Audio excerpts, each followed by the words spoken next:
안녕하세요. 자, 벌써 세 번째 시간입니다. 자, 우리가 전번 시간에 뭐를 배웠냐면요. 주로 기준금리와 관련된 것을 배웠어요. 기준금리가 인상되거나 인하될 때 어떤 현상이 발생하는지, 자금이 유입이 있는지 유출이 있는지, 환율은 어떻게 되고 총수요는 어떻게 되고 뭐 이런 것들을 많이 배웠죠. 그 다음에 또 마지막 문제에서 통화량 조절과 관련된 것을 배웠습니다. 한국은행이 하는 통화량 조절 정책, 그 다음에 예금을 통해서 시중은행을 통해서 신용창조가 되는 과정을 배웠습니다. 자, 이번 시간에는 세 번째 시간으로요, 우리가 중점적으로 다뤄야 될 내용이 채권에 관련된 내용입니다. 자, 채권 하면은 많이들 어려워하고 많이들 포기하려고 하는데, 최근에는 비문학 지문에도 채권 문제가 많이 나오고요. 여러분들이 채권에 좀 관심을 가져줘야 될 필요성이 있습니다. 선생님이 최대한 쉽게 풀이를 해보려고 하니까 선생님을 따라서 정신 똑바로 차리고요. 집중해서 들어주시기 바랍니다. 자, 첫 번째 문제 가겠습니다. 자, 경제 한마당 5회 9번 문제인데요. 자, 세모세모 경제연구소는 향후 거시경제 정책과 관련하여 위기 국면에서 회복 국면으로의 전환을 안정적으로 관리하는 데 중점을 둘 필요가 있다라고 하면서 위기관리 정책 기조를 점진적으로 정상화시키는 것이 바람직하다라고 조언했습니다. 자, 이른바 출구 전략. 자, 한동안 우리 신문에서 출구 전략 엄청나게 많이 나왔는데, 자, 출구 전략을 서서히 시행할 때가 되었다는 얘기입니다. 자, 이를 위해 위기 상황에서 불가피하게 취해졌던 비정상적인 조치들을 철회하고 한시적인 재정지원 사업을 폐지하며 비과세 감면 혜택의 축소를 통해 세액 기반을 확충하는 등의 정책을 폐한다고 강조했습니다. 자, 그래서 이 문제는 뭐냐면요. 자, 문제는 뭐냐면은 이 출구 전략에 해당하는 정책이 기역, 니은, 디귿, 리을 중에서 뭐가 있느냐? 자, 이거를 묻는 문제예요. 자, 그러면은 우리가 알아야 될 건 뭐냐면은 출구 전략이 뭔지를 알아야겠죠? 자, 출구 전략. 여기 지문에서 대충 나와 있어요. 자, 뭐라고 나왔냐면 위기 국면이란 말이 나왔어요. 위기 국면. 그 다음에 회복 국면이란 말이 나왔어요. 자, 무슨 말이냐면은 위기 국면일 때 경제를 위기에서 벗어나게끔 하기 위해서 취했던 조치들이 있을 거예요. 자, 그 조치들이 회복이 됐어요, 이제. 그 조치들 덕분에 경제가 좋아졌어요. 회복이 됐어요. 자, 그러면은 그때 위기 국면 때 취했던 조치들을 이제 서서히 걷어들여야 되지 않냐? 그게 바로 출구 전략입니다. 자, 그러면은 이 위기라는 거는 뭘 얘기할까요? 경기의 침체 상황을 얘기할까요? 아니면 경기가 너무 좋은 과열 상태를 얘기할까요? 그렇죠. 자, 위기 상황이라는 거는 경기 침체를 얘기하는 거예요. 자, 경기 침체를 얘기하는 거고요. 이 경기 침체를 벗어나기 위한 각종 완화 정책들이 있어요. 완화 정책. 자, 완화 정책은 뭐가 있냐면요. 통화 정책 중에서 완화 정책이 있고요. 그 다음에 재정 정책 중에서 완화 정책이 있어요. 자, 재정 정책에 대해서 완화 정책은 벌써 여기 나와 있어요. 뭐라고 됐냐면은 재정 지원 사업. 정부가 돈을 많이 쓰는 거죠. 정부 지출을 늘리는 거예요. 정부 지출을 늘리는 정책. 자, 그 다음에 비과세 감면 혜택. 비과세 감면 세금을 줄이는 거죠. 자, 세금을 줄이는 거. 자, 이게 재정 정책에서 완화 정책이라고 하는 거고요. 다른 얘기로 하면 이걸 확장 정책, 확장 재정 정책 이렇게 얘기해요. 자, 그러면은 통화 정책은 뭘 얘기하는 거냐? 통화에서 완화라는 걸 뭘 얘기하는 거냐면요. 이자율을 하락시키는 거, 시중금리를 내리는 거, 그 다음에 통화량은 늘리는 거. 자, 이게 완화 정책이에요. 자, 그러면 출구 전략이라고 하면 뭐예요? 이 완화 정책을 거두어 드리는 겁니다. 반대로 가면 되죠? 어떻게 가면 돼요? 이자율은 올리고요, 통화량은 줄이고, 정부 지출을 줄이고 세금을 늘리는 방향으로 가면은 이게 바로 출구 전략이 되는 거예요.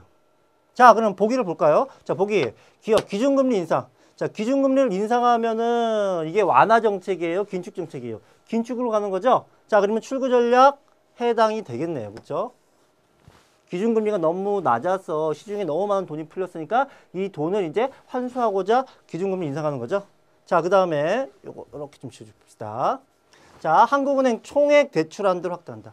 자, 총액 대출 한도가 뭔지 여러분들 처음 들어본 사람도 많을 텐데, 대출할 수 있는 총액을 정해놓은 게 총액 대출 한도예요.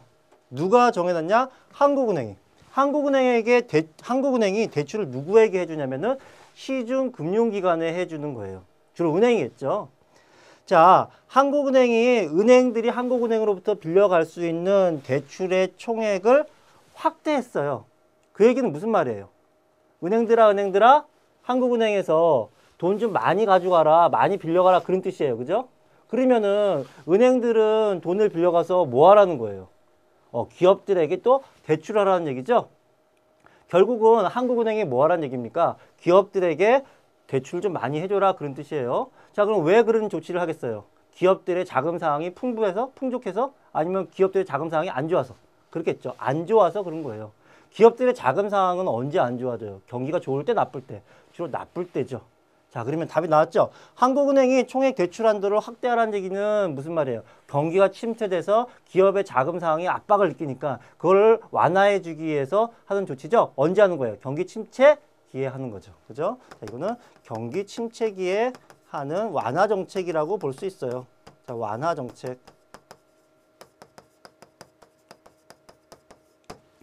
자, 그 다음에 외화 차입에 대한 정부 보증을 축소한다. 자, 외화 차입. 기업들이 수입을 하면은 외화 결제를 해야 되죠? 그죠? 근데 외화가 없으면은 외화를 꼬아야 돼요. 그죠? 은행들도 외화가 어느 정도, 달러가 어느 정도 필요하단 말이에요. 자, 주로 어디서 빌려오냐면요. 외국에서 빌려옵니다. 자, 근데 경기가 안 좋아지면 어떻게 하겠어요? 경기가 안 좋아지면은 기업의 수익성도 악화되고요. 은행의 수익성도 악화돼요. 그러면은 외국 사람들이 달러를 빌려주려고 할 때 불안감을 느끼겠죠. 얘가 돈을 잘 못 버니까 나중에 돈을 못 벌면 어떡하지? 나는 불안감 때문에 잘 안 빌려주려고 그래요. 그러면 그때 구원투수가 나타나야 되는데 누구냐? 그게 바로 정부죠. 정부가 뭐라고 하냐면 걱정 마. 내가 보증 쓸게.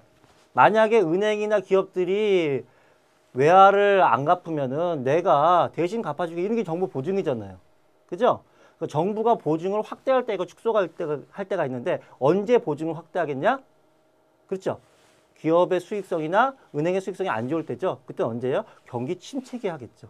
경기 침체기 하면은 기업이나 은행의 수익성이 안 좋아지기 때문에 외화 차입이 쉽지 않아요. 그러면은 정부가 보증을 씀으로써, 보증을 확대함으로써 원활하게 하는 거죠. 자, 근데 여기서 뭐라고 하냐면 축소한답니다. 축소. 이제는 정부가 보증을 안 해줘도요. 수익성이 좋기 때문에 알아서 외국에서 차입이 돼요. 자, 언제예요? 알아서 차입할 수 있다? 그냥 외화를 빌려주려고 한다? 자, 경기가 좋아졌다는 얘기죠. 그죠? 자, 경기가 좋아졌어요. 자, 그래서 축소해서 니들이 알아서 해봐, 이런 거죠. 자, 이거는 뭐예요? 그죠? 완화 정책을 이제 긴축 정책으로 갔으니까 이게 출구 전략에 해당되겠네요. 자, 디귿이 해당됩니다. 자, 그 다음에 지급준비 예치금에 대한 이자 지급. 자, 지급준비 예치금이란 건 뭐냐면은 우리가 저번 시간에 지급준비금 배웠죠. 지급준비율. 자, 중앙은행이 법정 지급준비율을 정해놓고 예금의 일정 부분을 인출을 대비해서 니네가 적립해놔라. 자, 근데 그 돈을 니네 가지고 있지 말고 중앙은행에 맡겨놔라 라는 게 지급준비 예치금이에요. 자, 지급준비 예치금에서 이자를 주면 어떻게 되겠어요? 시중은행으로 자금이 더 많아지겠죠? 자, 시중은행 수익성도 개선돼요. 자, 자금도 많아졌으니까 대출도 풍부하게 하겠죠? 중앙은행이 왜 그런 조치를 했을까요? 시중은행이 예뻐서 그런 게 아니죠? 시중은행의 자금 상황을 좀 풍족하게 해줘서 대출을 많이 해서 기업들의 자금 상황을 좀 완화시켜 주려고 하겠죠? 언제예요? 경기가 침체됐을 때 쓸 수 있는 이것도 완화 정책입니다. 자, 그러면은 기업, 니은, 디귿 중에서 완화 정책에 반대되는 조치는 뭐예요? 자, 기업과 디귿 이렇게 두 가지가 되겠습니다. 자, 출구 전략에 대해서 어느 정도 이해가 됐을 거라고 생각하고요. 자, 다음 문제 가겠습니다. 자, 두 번째 문제입니다. 자, 두 번째 문제가 드디어 선생님이 아까 서두에서 얘기했던 채권과 관련된 문제인데요. 자, 잘 따라 보세요. 자, 정부가 국채 발행을 통해서 재정 지출을 늘리고요. 중앙은행이 이 국채를 공개시장에서 모두 매입하였답니다. 자, 그 결과 예상되는 현상을 보기 위해서 모두 고르면, 자, 이런 거예요. 자, 그러면 일단 정부가 국채를 발행해서 자금을 조달했어요. 자, 그 돈을 가만히 가지고 있는 게 아니라 재정 지출을 했다는 얘기죠. 그러면 재정 지출을 하면 어떤 현상이 발생해요? 총수요가 늘어납니다. 자, 총수요는 어떻게 구성되어 있냐면은 민간 소비, 민간 투자, 정부 지출, 순수출 다 합친 거죠. 자, 그 중에서 정부 지출이 증가했기 때문에 총수요가 증가하죠. 자, 그러면은 정부 지출이 늘었다는 얘기는 총수요가 증가했다는 얘기고, 총수요가 증가하면 어떤 현상이 발생합니까? 국민소득이 증가하죠.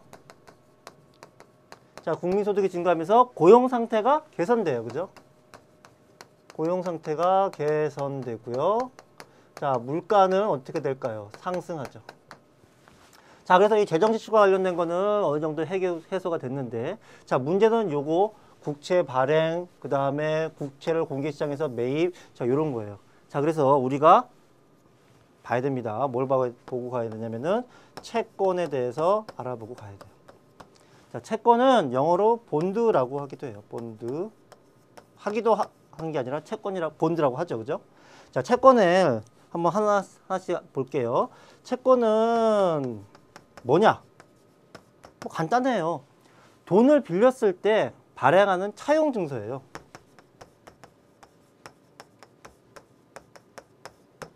돈을 빌렸는데 아무것도 안 주면 뭐 그렇잖아요. 돈을 언제 갚겠다. 내가 돈을 어디서 돈을 언제 갚겠다든지 이자는 얼마 주겠다든지 아니면은 뭐 액면 금액은 내가 빌린 돈은 얼마라든지 뭐 이런 게 들어가 있어야겠죠. 자, 그래서 자, 그런 것들 기재해 놓은 차용 증서가 채권이에요. 자, 기재 사항은 뭐냐? 방금 다 얘기했는데. 내가 돈 얼마 빌렸다 원금이 반드시 있어야겠죠. 그걸 액면가라고 그래요. 액면가. 자, 이거는 원금을 나타내는 겁니다. 그 다음에 이자율.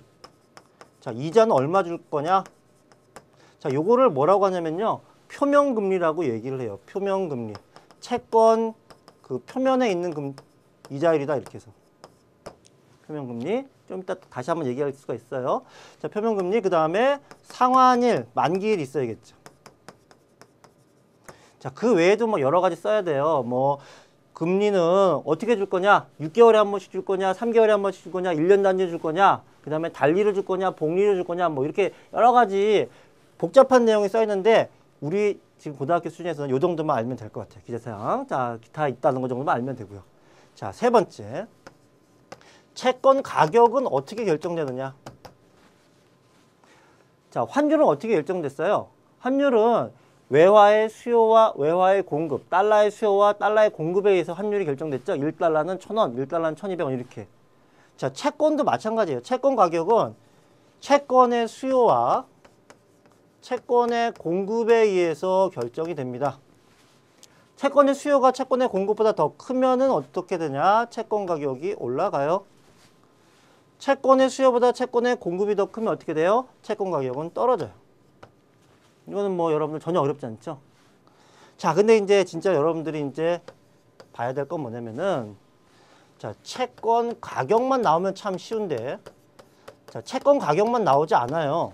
채권 가격을 표현할 때는 별로 없고요. 보통 뭐를 주냐면요. 채권 가격은 채권 수익률, 채권 금리, 만기 수익률 형태로 줘요. 자, 채권 금리, 채권 수익률, 자, 만기 수익률. 자, 이런 식으로 준다고요. 자, 요거 하기 전에 잠깐만 선생님이 채권의 종류를 빼먹었는데 채권의 종류 잠깐 보고 갈게요. 자, 채권을요 국가에서 발행하면은 그걸 뭐라고 하냐면은 여기 말하는 국채라고 불러요. 국가가 발행한 채권이다. 그 다음에 회사가 발행한 채권을 뭐라고 하냐면은 회사채, 사채 이렇게 불러요. 여기서 사채는 명동사채를 얘기하는 게 아니고요. 회사가 발행한 채권이라는 얘기예요. 그 다음에 공채는 뭐냐? 공공기관, 뭐 한국수자원공사 이런 공기업이 발행한 채권을 공채라고 부르고요. 자, 아무튼 자, 그 정도 알아주시면 되고요. 다시 넘어와서 자, 채권 가격과 채권 금리, 채권 수익률, 만기 수익률 요거 지금 관계를 알아볼 거예요. 자, 결론적으로 얘기하면요. 얘들은 어떤 관계냐면요. 반비례 관계입니다. 자, 반비례라는 얘기는 무슨 말이에요? 채권 수익률이 올라가면은 채권 가격은 떨어지고 채권 수익률이 내려가면은 채권 가격은 올라간다. 그런 뜻이에요. 그죠? 자, 왜 그런 현상이 발생하게 되는지 자, 그걸 선생님이 지금부터 차근차근 한번 설명을 해볼게요. 자, 예를 들게요. 자, 그걸 설명하려면 예가 좀 필요한데 자, 액면 10,000원짜리 채권이 있어요. 얘는 표면 금리가 얼마냐면요. 표면 금리가 6%예요. 채권에 6% 이자를 줍니다. 연 6%예요. 연 6%. 자, 1년 단위로 이자를 줍니다. 1년에 한 번씩 6% 이자를 줘요. 자, 만기일은 언제냐면은 2년이에요. 상한일은 만기가 2년이에요. 자, 근데 있잖아요. 요 표면금리하고 요 채권금리하고는 다른 겁니다. 요 채권금리가 뭔지부터 좀 보고 가야 되는데 선생님 자꾸만 앞뒤를 막 틀리네요. 자, 이 채권금리는 뭘 얘기하냐면요. 채권 매수자가 채권을 매입한 사람이 자, 만기까지 갔을 때 얻고자 하는 수익률이에요. 자, 채권을 산 사람이 나는 10% 수익을 얻고 싶다. 그러면은 채권금리가 10%인 거고요. 표면금리가 1%라도 채권 수익률은 10%가 나올 수 있는 거예요. 자, 매수자가 나는 20%의 수익률을 얻고 싶다. 그러면은 채권금리는 20%가 되는 겁니다. 무슨 말인지 알겠죠? 자, 그러면요. 자, 요거를 요렇게 한번 도식을 해볼게요. 자, 이게 발행일이고요. 자, 이게 만기 상한일이에요. 자, 이게 딱 1년이 된 날입니다. 자, 1년 단위로 표면금리가 6%라니까 이자를 6% 줘야 되죠? 얼마에 대해서? 10,000원에 대해서 6%만큼 이자를 줘야 되니까 자, 1년째 되는 날 600원의 이자가 들어올 거예요. 그죠? 자, 그 다음에 상한일. 자, 이거 딱 1년이잖아요. 그죠? 그러면 마찬가지로 600원의 이자가 들어오고요. 아, 근데 상한일이니까 뭐도 온다? 원금도 온다. 10,000원도 같이 온다. 자, 그러면 이 채권에서 발생할 수 있는 현금 흐름을 선생님이 여기다가 적어 놓은 거예요. 자, 이랬을 때 딱 1년을 보유했던 어떤 사람이 채권 사세요. 채권 팝니다. 앞으로 1년 남은 채권 사세요. 그랬어요. 그래서 누군가 채권을 샀습니다. 자, 근데 채권을 매입한 사람이요. 매수한 사람이 나 6%의 수익을 얻고 싶어요. 자, 그러면은 채권 가격은 얼마가 돼야 될까요? 자, 딱 1년 남은 시점에서 6%의 수익을 얻고 싶으면은 얼마를 주고 채권을 사야 되냐? 얼마냐면 10,000원이에요. 왜 그런지 보세요. 자, 10,000원 주고 채권을 사서 1년을 기다리면은 1,600원의 현금 흐름이 생기죠? 그죠? 자, 10,000원에 1,600원 몇 프로예요? 6%잖아요. 그죠? 자, 그래서 6%의 수익을 원하면은 10,000원 주고 사면 되는데요. 자, 만약에 10%의 수익을 원한다. 채권 금리 10%가 됐다. 그러면 얼마 주고 채권을 사야 되느냐? 자, 그럼 좀 골치가 아프죠. 자, 가만 보니까 6%는 확보가 됐어요. 이자에서 6%가 확보됐어요. 자, 그러면은 나머지 4%는 어디서 확보를 해야 되는 거냐? 채권을 싸게 구입해서 확보를 해야 된다. 그런 얘기예요. 자, 그러면은 우리 이제 구해볼게요. 자, 채권은 얼마 주고 샀을지 잘 몰라요. 그래서 채권 가격을 PB라고 할게요. 자, 채권의 가격이에요. 채권을 주고 샀는데, 자, 이 사람은 이 채권 가격에다가 10%의 수익을 원해요. 1년 보유해서. 그죠? 그러면 1년 있다가 발생하는 현금은 얼마냐면은 1,600원이잖아요. 그죠? 그럼 요거를 한번 정리를 해볼까요? 자, PB로 묶어버리면 1 플러스 10%. 자, 보유기간 1년. 1년. 자, 그랬을 때 나올 수 있는 현금은 1,600원. 시기 하나인데 미지수도 하나예요. 그러면은 20 풀 수 있죠. 그죠? 자, PB는 그러므로 자, PB 채권 가격은 어떻게 구하면 되냐면 1,600원을 1 플러스 0.1 10%로 나누면 되죠. 자, 이 값이요. 대충 계산을 하면 9,636원 정도 됩니다. 자, 이게 뭐 중요한 게 아니고요. 자, 요게 중요한 거예요. 채권 가격하고요. 채권 수익률. 자, 요거는 어떻게 되냐면은 반비례 관계라는 거예요. 자, 1,600원은요. 채권 표면금리에서 발생하는 현금 흐름이기 때문에 얘는 불변이에요. 움직이지 않습니다. 변하지 않아요. 그러면은 지금 문제가 되는 건요. 요 PB하고요. 그 다음에 이 0.1 관계예요. 이 0.1이 커지면 커질수록 어떻게 되겠어요? 자, 채권을 사서 기대하는 수익률이 점점 커진다는 얘기죠. 그죠? 자, 수익률이 점점 커질수록 어떻게 돼요? 채권 가격은 점점 낮아져요. 왜? 분모가 커지니까. 반대로 채권 수익률이 점점 작아져요. 그러면 분모가 작아지죠? 그러면 전체 값이 커지니까 어떻게 돼요? 채권 가격은 커지는 거죠. 그죠? 자, 그래서 요 반비례 관계라는 거를 우리가 알았어요. 알았어요. 그죠? 그죠? 자, 그래서 여기 요 관계에서 반비례 관계는 나왔다. 자, 채권의 종류가 여러 가지이기 때문에 가격을 구하는 방법이 조금씩 틀린데요. 자, 대체적으로 이렇게 간다라고 생각하시면 됩니다. 자, 그러면 이 문제 다시 한번 가볼게요. 자, 국채 발행을 통해서 재정지수를 늘리고, 자, 재정지수 늘리면 총수요 증가, 국민소득 증가, 고용상태 개선, 물가 상승. 자, 그러면 실업률이 하락하나요? 실업률이 하락하죠. 왜? 고용상태가 개선되니까 실업률이 하락한다. 맞죠? 경제 성장률이 하락한다? 아니죠. 경제는 성장합니다. 그래서 틀렸어요. 물가 상승률이 둔화된다. 물가가 상승할 수 있으니까 이것도 아니죠. 자, 실질 국채 금리는 변화하지 않는다. 요거 잘 보세요. 정부가 국채를 발행했어요. 자, 국채를 발행하면은 채권 시장에 공급이 늘어나는 거예요. 수요가 늘어나는 거예요. 발행했으니까 국채의 공급이 증가한 거죠. 자, 국채의 공급이 증가한 거예요. 근데 이 공급된 국채를 누가 다 모조리 사갑니까? 한국은행에서 모조리 사간다는 얘기죠. 그러면은 뭐가 발생하냐면 국채에 수요가 발생하는데, 자, 공급만큼 수요가 발생했다 이거예요. 그러면은 공급도 늘고 그만큼 정확하게 수요도 늘었어요. 수요와 공급이 똑같은 폭으로 늘어나면 어떻게 돼요? 가격은 변하지가 않죠. 자, 채권 가격은 그대로입니다. 채권 가격 불변. 채권 가격은 불변인데 채권 거래량만 늘어나는 거죠. 채권 거래량은 증가 이렇게 되겠죠. 자, 채권 가격이 변하지 않으면요. 채권 금리도 변하지 않아요. 그죠?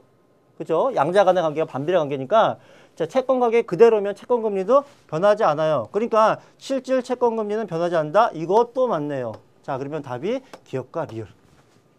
어떻게 정리가 좀 됐어요? 채권에 대해서. 자, 뭐 많은 얘기를 해가지고 여러분들이 좀 혼동스럽고 어려울 수도 있는데요. 여러분들 뭐 다시 한번 보시든지요. 잘 보시면은 채권에 대해서 감이 잡힐 날이 올 거예요. 응? 선생님도 한참 동안 공부를 하다가 어느 순간 딱 감이 오더라고요. 자, 그러면 다음 문제부터는 여러분들이 이걸 확인하는 거니까요. 좀 쉽게 갈 수 있어요. 자, 다음 문제 볼까요? 자, 경제 한반도 8회 15분 문제인데요. 자, 2005년 12월 8일 한국은행 금융통화위원회는 다음 통화정책 방향 결정할 때까지 콜금리 목표를 3.5에서 3.7로 상향 조정하기로 의결하였다. 자, 목표금리, 콜금리 목표가 올라갔어요. 그러면 아까 저번에 강의할 때 뭐라고 그랬냐면은 전반적으로 시중금리가 다 올라간다고 그랬죠? 자, 예금금리도 올라가고 다 올라가는데 채권금리라고 올라가지 않겠어요? 채권금리도 마찬가지로 올라갑니다. 자, 채권금리가 올라가요. 그러면 채권 가격은 어떻게 돼요? 반비례 관계니까 채권 가격은 하락. 이렇게 되겠죠? 그죠? 자, 그러면은 1번부터 볼게요. 채권 가격은 상승하고 상승이 아니라 하락. 1번은 벌써 아니네요. 그죠? 주식 가격은 근데 어떻게 될까요? 금리가 올라갔을 때 주식 가격은 아까 얘기했었죠? 아까가 아니죠. 저번에 배울 때 우리가 얘기했었죠. 그죠? 자, 금리가 올라가면은 금리 상품에 대한 상대적 수익률이 올라가고, 자, 상대적 수익률이 올라가니까 어떤 현상? 주식이나 부동산에 대해서는, 주식, 부동산에 대해서는 수요가 감소한다. 자, 이게 상대 가격 효과였고요. 또 하나는 뭐였어요? 금리가 상승하면은 유동성이 축소되고, 유동성이 축소되기 때문에 주식이나 부동산에 대한 수요가 감소한다. 자, 이렇게 봤죠? 그래서 주식 가격은 하락한 거. 요거는 맞네요. 그죠? 그 1번, 요거 때문에 안 되는 거. 자, 2번 보시면 채권 가격은 하락하고, 여기까지 맞았죠? 주식 가격은 상승할 것이다? 아니죠. 주식 가격이 하락. 이렇게 고쳐야겠네요. 3번, 기존에 보유하고 있던 채권의 자산 가치가 감소할 것이다. 내가 채권을 보유하고 있는데요. 채권을 내가 10,000원에 샀어요. 근데 금리가 이렇게 올라가면요. 내가 가지고 있던 채권의 가격이 떨어지는 거예요. 9,000원에서 9,500원으로 이렇게 떨어진 거예요. 그러면 내가 가지고 있던 채권 액면가가 10,000원이었는데, 자, 얘가 옛날에는 10,000원의 가치가 있다가 이제는 9,500원으로 가치가 떨어졌죠. 그러면 자산 가치가 감소한 거 맞나요? 맞네요. 그러니까 답이 3번이네요. 4번. 시장 금리가 계속 상승할 것으로 생각될 경우 채권 수요가 증가할 것이다. 자, 시장 금리가 계속 올라간다는 얘기는 채권 가격이 어떻게 된다는 얘기예요? 계속 떨어진다는 얘기죠? 예를 들면은, 자, 10,000원짜리 채권이 이제 9,500원이 되고, 9,500원 됐다가 9,000원 되고, 9,000원 됐다가 8,800원 되고, 막 이렇게 계속 간다는 얘기잖아요. 자, 이렇게 가격이 계속 떨어지면은 여러분들 채권을 언제 사겠어요? 지금 사겠어요? 아니면은 더 한참 떨어지면 사겠어요? 그쵸? 한참 떨어질 때 그때 사겠죠? 그 얘기는 무슨 말이야? 지금의 채권 수요는 증가하겠어요? 감소하겠어요? 감소하는 거죠. 그죠? 그 채권 가격이 하락할 것을 예상하면은 현재 수요는 감소한다. 증가하는 게 아니라 감소로 바꿔야죠. 자, 시장 금리가 계속 상승할 것으로 생각될 경우에 기업들은 계획되었던 채권 발행을 연기할 것이다. 자, 마찬가지예요. 채권 가격이 10,000원 됐다가 9,500원, 9,000원, 8,800원 이렇게 쭉 내려가면요. 자, 기업들은 채권을 발행해서 자금을 조달하려고 하는 거잖아요. 그죠? 자금 조달은요, 결국 채권 가격이 얼마냐에 따라서 결정된 거예요. 채권 가격이 비싸면 비쌀수록 더 많은 동일한 채권을 발행했을 때 더 많은 자금을 조달할 수 있는 거고, 채권 가격이 싸지면 싸질수록 동일한 채권을 발행했을 때 더 적은 자금을 조달할 수 있는 거잖아요. 그죠? 그러면 보세요. 채권 가격이 계속 떨어지면 어떻게 돼요? 점점 조달할 수 있는 자금의 양이, 동일한 채권의 양으로 조달할 수 있는 자금의 양이 적어지죠? 그러면 한 푼이라도 더 많이 조달하고 싶은 기업 입장에서는 어떻게 돼요? 빨리 발행되죠. 연기할 게 아니라 빨리 발행한다. 연기하지 않는다. 그래서 틀렸어요. 답이 3번. 자, 다음 문제. 잠깐만, 이거 좀 지우고 갈게요. 자, 지우고. 자, 지우고 다음 문제 갈게요. 다음 문제. 자, 이거는 6회 문제고요. 31번 문제였어요. 자, 국채 수익률하고 신용 스프레드 추이가 나타났는데요. 자, 그 문제에서 뭐가 있었냐면요. 자, 이 내용이 좀 빠졌는데요. 자, 국채 수익률은 뭐라고 얘기했냐면은 정부가 약정된 시점에 약정된 금액을 상환하지 못할 가능성이 없다는 의미에서 무위험 수익률이라고 그랬어요. 국채 수익률은 문제에서 자, 무위험 수익률. 자, 왜 무위험이라고 얘기했냐면은 채무불이행의 가능성이 없기 때문에. 자, 채무불이행할 가능성이 국채는 없어요. 왜? 국가가 채권을 발행했는데 나 돈 없어, 나 돈 못 갚어 이럴 가능성이 거의 없다라고 본 거예요. 물론 그리스 같은 나라도 있긴 있지만. 자, 그래서 채무불이행의 위험이 없기 때문에 이거를 국채 수익률을 무위험 수익률이라고 했어요. 자, 근데 회사채 수익률은 위험이 있죠. 회사채 수익률은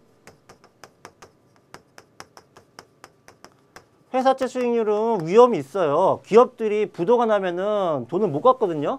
자, 그러니까 회사채 수익률은 뭐가 있어요? 채무불이행의 위험이 분명히 존재하죠. 자, 그러면 회사채 수익률을 어떻게 구하냐면요. 국채 수익률을 기본으로 하고요. 채무불이행의 위험만큼의 가상금리를 얻는 거예요. 너 위험하지? 위험하니까 너 이자 더 줘야지 내가 너한테 돈 빌려준다? 그런 뜻입니다. 자, 그래서 국채 수익률에다 뭘 더해야 되냐면은 신용 스프레드. 자, 신용 스프레드를 그만큼 더해줘야 돼요. 신용 스프레드는 뭘 뜻하냐? 바로 채무불이행 위험을 뜻하는 거예요. 채무불이행 위험. 자, 그래서 회사채 수익률은 국채 수익률 더하기 채무불이행 위험을 나타내는 신용 스프레드다. 이렇게 보시면 돼요. 자, 그러면은 여기 뭐가 있냐면 국채 수익률하고 신용 스프레드가 있잖아요. 이 두 개를 더하면 뭐가 나온다? 예, 회사채 수익률이 나오는 겁니다. 자, 그러면은 기억, 니은, 디귿을 한번 볼까요? 자, 기억. 정부가 회사채에 대한 지급을 보증한다면 회사채 가격은 상승할 것이다.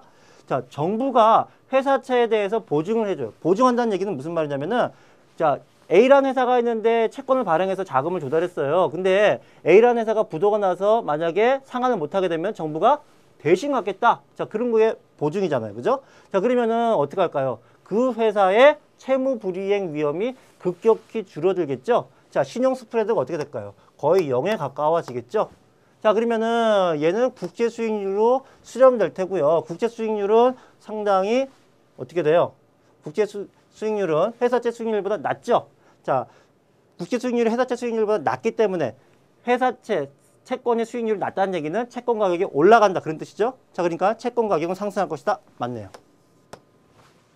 자, 니은 나시기의 국채 수요는 증가하는 추세다. 자, 나시기에 봤더니요. 국채 수익률이 점점 이렇게 내려가요. 자, 국채 수익률이 점점 내려간다는 얘기는 채권 가격이 계속 올라간다 그런 뜻이죠. 자, 그러니까 채권 가격이 올라가려면 어떻게 돼야 돼요? 수요가 증가하는 경우에 채권 가격이 올라갈 수 있죠. 자, 그러니까 니은도 맞네요. 자, 디귿을 보세요. 기업 투자가 이자율에 민감하게 반응하였다면 다시기에는 기업의 신규 투자는 더 증가하였을 것이다. 자, 기업 투자가 이자율에 민감하다는 얘기는 이자율이 올라가면은 투자는 급격하게 감소하고요. 그 다음에 이자율이 좀 내려가면 기업 투자는 급격하게 증가한다. 그런 뜻입니다.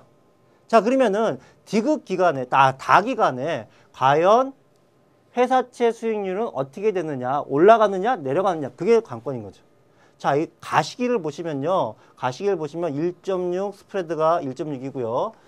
국제 수익률이 5.8에서 이렇게 움직였어요. 이렇게 움직였어요. 신용 스프레드는 거의 변함이 없고요. 국제 수익률만 좀 왔다 갔다 했죠. 자, 그러면은 요때 요 두 가지를 합치면은 거의 7.4 거기서 좀 왔다 갔다 하고 8은 안 됐을 거예요. 자, 그러다가 나시기 되면은 국채가 갑자기 인기가 좋아져서 수익률이 쫙 내려가고요. 신용 스프레드는 쫙 올라갔어요. 그러면은 회사채에 대한 부도용이 많이 커진 거죠. 자, 그러다가 다시기가 되면요. 국채 수익률이 갑자기 확 올라가고요. 회사채 스프레드는 조금 이렇게 내려가다가 좀 말고 있어요. 자, 그러면은 요 시기를 보면요. 여기는 거의 5% 중반이고요. 여기는 3% 중반이 조금 안 돼요. 그러면은 5% 중반에 3% 중반을 더하면은 벌써 5.5, 3.5면 얼마예요? 5.5, 3.5 거의 9%에 가깝죠? 자, 이때는 7% 정도가 8%가 안 되는데 요 가시기에는 8%가 안 되는데 이 시기까지 가면요. 9% 가까이 됩니다. 자, 그런 얘기는 무슨 말이에요? 다시기가 되면은 회사채 수익률은 쫙 올라간다는 얘기죠. 수익률이 올라간다는 얘기는 금리가 올라갔다는 얘기고요. 이자율이 올라갔다는 얘기고 이자율이 올라가면 투자는 어떻게 돼요? 감소하죠. 자, 그러니까 디귿 아니에요. 자, 기업이 동일한 조건으로 동일한 양의 회사채를 발행하였다면 가보다 다시기에 더 많은 자금을 조달할 수 있었을 것이다. 자, 자금 조달은 뭐에 달렸다고요? 가격에 달렸다. 동일한 양을 채권을 발행했을 때 가격이 높으면 높을수록 더 많은 채권을 자금 조달을 할 수 있는 거죠. 근데 채권의 가격은 뭐에 결정된다? 수익률에 의해서 결정된다. 반비례 관계다. 다시기가 가시기보다 수익률이 더 높다. 그러면 다시기에는 채권 가격이 낮았다. 채권 가격이 낮았으니까 조달될 수 있는 금액도 줄었다. 그런 거죠. 그죠? 자, 그러니까 이율도 틀렸습니다. 자, 기억과 니은만 맞네요. 자, 여러분들 어떻습니까? 자, 채권에 대해서 알아봤는데요. 채권이 여러분들 글쎄요. 머리를 많이 아프게 했을지도 모르겠어요. 자, 여러분들 좀 복습을 해주시고요. 다음 시간에는 이제 다양한 금융상품에 대해서 볼 겁니다. 좀 오늘 맛보을 봤지만 채권, 주식, 그 외에 또 약간 파생상품적인 성격을 가지고 있는 여러 가지 금융상품에 대해서 자세하게 살펴보겠습니다. 자, 이것으로 마치겠습니다. 감사합니다.